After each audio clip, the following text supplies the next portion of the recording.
नमस्कार, आप सभी का स्वागत है स्टार सिटी न्यूज़ में। इस वक्त हमारे साथ जुड़ चुके हैं दिल्ली से रामदास मलिक जी, जो कि भाजपा से हैं और सह संयोजक हैं व्यापार प्रकोष्ठ दिल्ली प्रदेश से। तो आइए बात करते हैं रामदास मलिक जी से। स्वागत है सबसे पहले सर आपका। धन्यवाद सर, सबसे पहले भारतीय जनता पार्टी की जो ऐतिहासिक जीत हुई है 3 राज्यों को लेकर, सर इस पे आप सबसे पहले अपनी पूरी टीम को क्या संदेश देना चाहते हैं? देखो, हमारी जो टीम थी राजस्थान के अंदर, जो पहले सरदार आरपी सिंह जी जी, राष्ट्रीय मंत्री थे, अब राष्ट्रीय प्रवक्ता हैं, बिल्कुल सर। उन्हीं की दिशा निर्देश के मुताबिक हम लोग वहाँ का काम कर रहे थे, कार्य कर रहे थे, जैसे उनका निर्देश होता था। बहुत वो सुलझे हुए राजनीतिक हैं, उन्होंने हमारा मार्गदर्शन किया, सरदार आरपी सिंह जी ने। उनको भी विश्वास था, उन्होंने हमें विश्वास दिलाया कि आप इस तरीके मेहनत करिए और हमें कामयाबी मिलेगी। क्या लगता है आपको इस बार मुख्यमंत्री कौन बनेगा राजस्थान? देखिए, इसका ये तो शीर्ष नेतृत्व जो है पार्टी का, वही निर्णय लेता है। इसके अंदर मेरा बोलना भी ठीक नहीं जी, और जो वो करेंगे अच्छा करेंगे, जी। देश हित में करेंगे, प्रदेश हित में करेंगे। जैसे वहाँ पे सर करनी जो सेना के अध्यक्ष पे जो अभी लगातार आपने देखा, उनका जो हत्या हुई खुलेआम उनके घर के अंदर, सर तो इस पे क्या लगता है रोकथाम लगेगी सर? देखिए, सरकार बनने दो, सरकार बन जाएगी,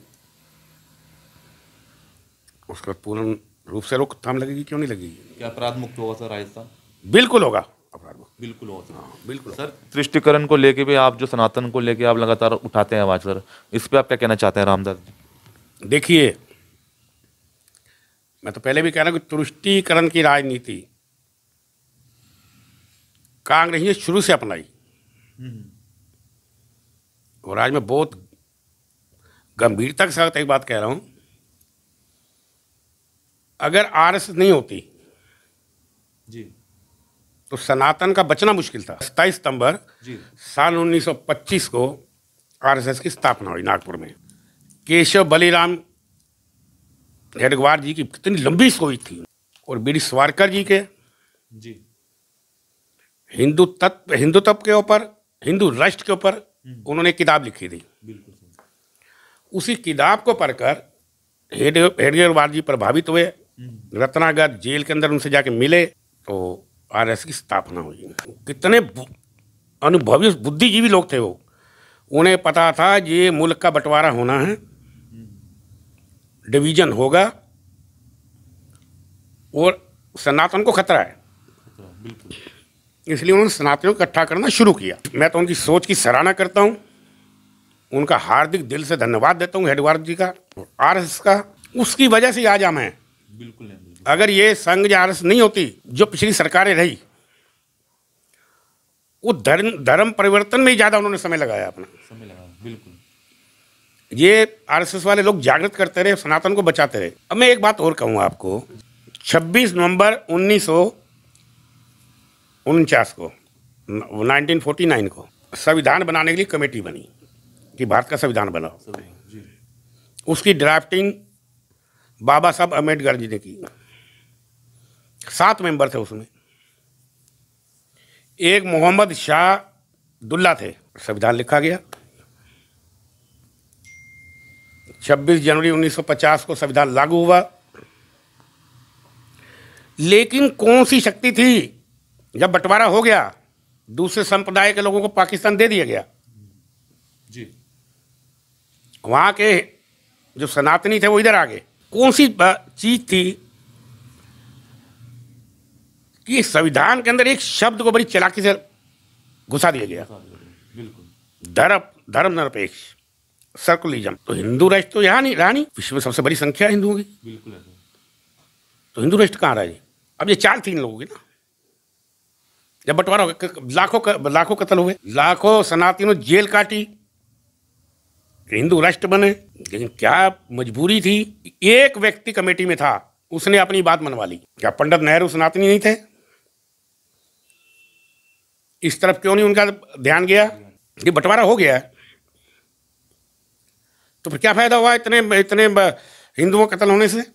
उनकी कुर्बानी कहाँ गई? कितने लोग यहाँ पर बर्बाद हुए, ये पीड़ा भुलाई नहीं जा सकती।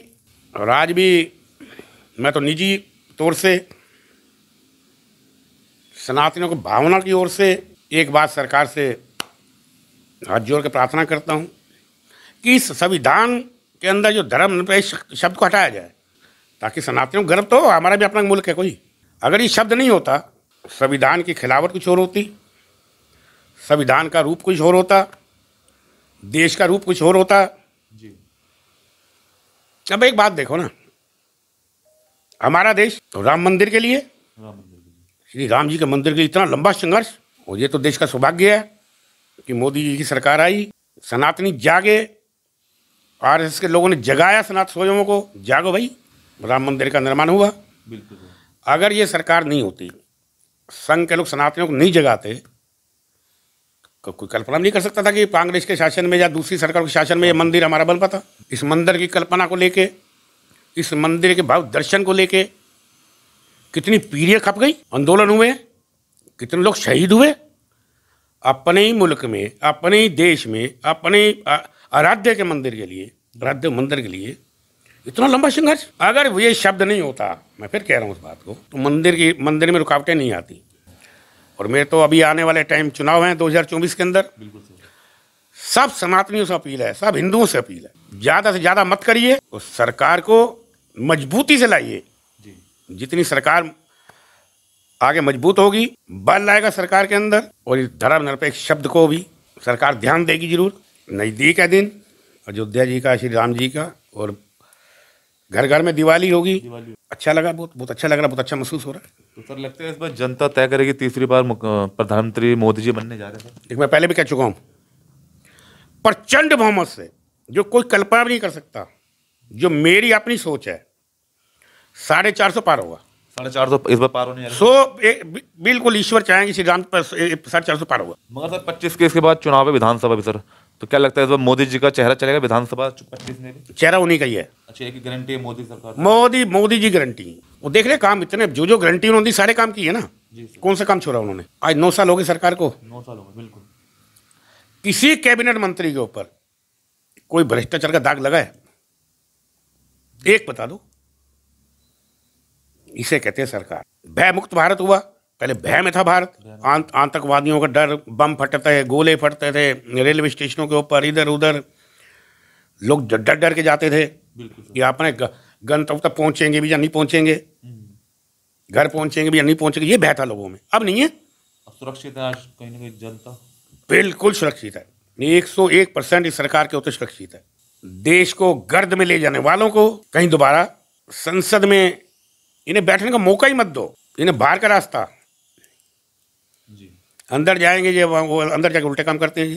सर सवाल मेरा ये भी है, जैसे पनौती शब्द जो यूज किया गया था मोदी सरकार पे सर, अब कौन है पनौती इस समय सर? पनौती यही है, ये देश की सबसे बड़ी पनौती है विपक्ष है। अच्छा, विपक्ष है। इससे बड़ी पनौती क्या होती है? अब इनका देखो ना, पीछे आपने देखा नहीं लोकसभा के अंदर कभी काली पट्टी काले बुरके डाल के बैठ गए, सारे काले काले काले डाल के। ऐसा होता है क्या भाई? कौन सी तुम्हारी ऐसी मांग थी? चर्चा में बुलाती है सरकार, चर्चा में बैठते नहीं, बार बैठाती है, बार बैठते नहीं। चुनाव जीता, राज्यसभा में भी मेंबर भरेंगे जी।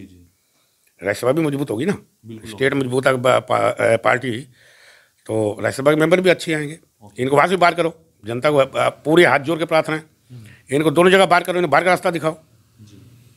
सर अभी जैसे आम आदमी पार्टी के जो भी कार्यकर्ता हैं, विधायक हैं, लगातार उन्होंने एक हस्ताक्षर अभियान चलाई है सर, इस पे आप क्या कहना चाहेंगे रामदास जी? बताओ, ये नई नौटंकी है इनकी, जो केजरीवाल जी हैं, ये नौटंकी को सरदार नहीं है। सरकार ने तुम्हें गलत बंद कर दिया, आप कह रहे हो जी हमने नहीं किया, तो न्यायालय है ना, न्यायालय है, तो न्यायालय अगर देखती कि आप लोग ठीक हो तो बेल मिलती है आपको। अब देखो ना, इनके सरकारी जेल में है, कुछ जेल के दरवाजे पे बैठे हुए हैं, कभी भी अंदर जा सकते हैं, बाकी कुछ रेल में जाने की तैयारी में, भागने की तैयारी में है। आज दिल्ली का नाश हो गया। देखिए, जब से केजरीवाल सरकार आई है, एक स्कूल बता दे, एक स्कूल दिल्ली में बनाओ नया, एक हॉस्पिटल बना दे दिल्ली में, नया हॉस्पिटल बनाओ, एक कॉलेज बनाओ जी, बताओ ना, एक सड़क नई बनी हो, एक पुल नया बनाओ, बताओ, ये नहीं बताएंगे। देखिए, झूठ की सच्चाई में ताकत होती है, झूठ की कुछ सीमा होती है बस। अब इतना बड़ा, इतने मुख्यमंत्री रहे हैं, इतना बड़ा महल अपने लिए बनवाना, बताओ, पैसा शीश महल। तुमने जनता से कहा था हम अपने घरों से काम करेंगे, हम गाड़ी नहीं लेंगे, घोड़ा नहीं लेंगे, ये नहीं लेंगे, वो नहीं लेंगे, सिक्योरिटी नहीं लेंगे, कार नहीं लेंगे, सब कुछ ले लिया, और एक नहीं दो बंगले ले लिए। आज देखिए इनका क्या हाल है। मेरे पास हफ्ता पहले आए थे ये डीडीसी के पेंशनधारी, जो पेंशन बुजुर्ग हैं, उनकी 4-5 महीने से पेंशन रुकी हुई है। बिल्कुल बताओ। और झूठा भी पंजाब में इन्होंने वादा किया था महिलाओं को पैसे देने का, अब किसको दिया, कितना पैसा दिया इन्होंने? पूरे जब से आए झगड़ा, कभी एलजी से झगड़ा, कभी प्रधानमंत्री को गाली, प्रधानमंत्री ऐसे। देखो प्रधानमंत्री के पास होता है, गरिमा होती है जी उसकी। वो चोर है जी, वो फलाना है जी, वो उल्टा पुल्टा अनपढ़ है जी, ये भ्रष्टाचार है जी। अरे तुम खुद हो तो बुरा लगता है जनता को। उसके पुलिस दे दो मेरे को, पुलिस दे दो मेरे को। अब इनकी पंजाब की पुलिस में तो क्या कि इन्होंने अपने नेता को उठवा लिया, कुमार विश्वास को, उसके लिए बताओ। या अभी इन्होंने स्थापना दिवस मनाया है केजरीवाल ने, हमारे, अरे स्थापना वाला कोई था बीच में? सबको बाहर, जोगिंदर यादव बाहर, किरण बेदी बाहर, वो वकील हैं अपना प्रशांत, वो बाहर। किसी जिस व्यक्ति ने इनके ऊपर उंगली उठाई भी तुम गलत कर रहे हो, बाहर। किस बात की स्थापना? स्थापना वाला कोई था ही नहीं, ये स्थापना की हो। सबसे बड़े अन्ना हजारी ही थे। अब उनका नाम लेते हैं ये नहीं, झूठ बोल के, आश्वासन दे के आगे जनता बहकावे में जनता भोली भाली होती है। वो कहते चलो अच्छा काम होगा, आज जनता पछता रही है, वो तो चाहती जल्द इनसे छुटकारा हो। अच्छा रामदास जी, आप एक समाज सेवक भी हैं और आप एक भाजपा के काफ़ी धुरंधर नेता भी हैं सर। आप तो पार्टी के लिए आप जैसे किस तरह काम कर रहे हैं, किस तरह संगठन को लेकर चल रहे हैं? देखिए धुरंधर मैं नेता नहीं हूँ, मैं तो कार्यकर्ता, एक सिपाही हूँ पार्टी का। और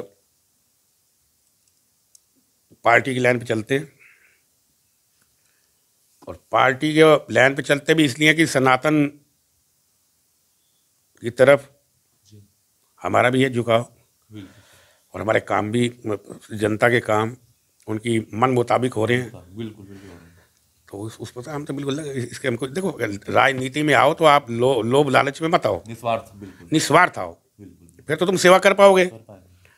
अगर पहले ही सोच लो बनने के बाद यही करेंगे वो करेंगे, लूट खसोट करेंगे, तो वैसा नहीं काम बनता ना। ऐसा नहीं बनता काम, ऐसा नहीं बनता। ऐसे देश भी नहीं चलते, ऐसा देश का समाज का भला नहीं होता। आप सच्ची आत्मा से आओ, सच्ची आत्मा से काम करो, और ज़्यादा अभिलाषा मत रखो, आनंद आता है उसमें, आनंदित हो जाओगे। सेवा भाव रखो बस। धन्यवाद। तो यह थे हमारे साथ रामदास मलिक जी, स्टार सिटी के साथ। मैं जितेंद्र गुप्ता हूँ।